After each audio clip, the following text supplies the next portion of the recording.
আর আল্লাহও চায় আপনি আপনারা ছোট করেন। আল্লাহর এটা দেখতে বড্ড ভালো লাগে যে আমার বান্দা ছোট হয়ে থাকতে চায়। মান তাওয়াদা তারাফা, যে নিচে নামতেছে আল্লাহ টাইনা উঠায়, আর যে উঠতেছে আল্লাহ থাপ্পড় মেরে নিচে নামায়।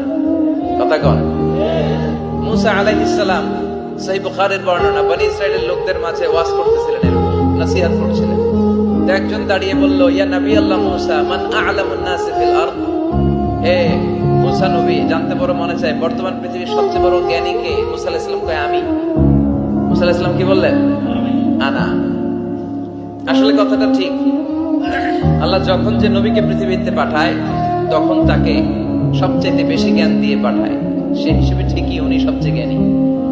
কিন্তু উনি এইভাবে নিজেকে সবচেয়ে বড় জ্ঞানী বলে দিবে, এটা আল্লাহর পছন্দ হয় না। আল্লাহ চেয়েছিলেন মুসা আলাইহিস সালাম যেন বলে আল্লাহু আ'লাম, আল্লাহই জ্ঞানী। সুবহানাল্লাহ কইবেন না? কিন্তু তা না করে উনি কি করলেন? যখন বললো সবচেয়ে বড় জ্ঞানী কে, উনি হুট করে কি বলে ফেললেন? আনা, আমি। আল্লাহ এটা পছন্দ করেনি। আল্লাহ ডেকে বললেন, মুসা, ইউ আর অ্যাবসলিউটলি রং, তুমি ভুল করেছো। তুমি সবচেয়ে জ্ঞানী নও, তোমার চেয়ে বড় জ্ঞানী আছে।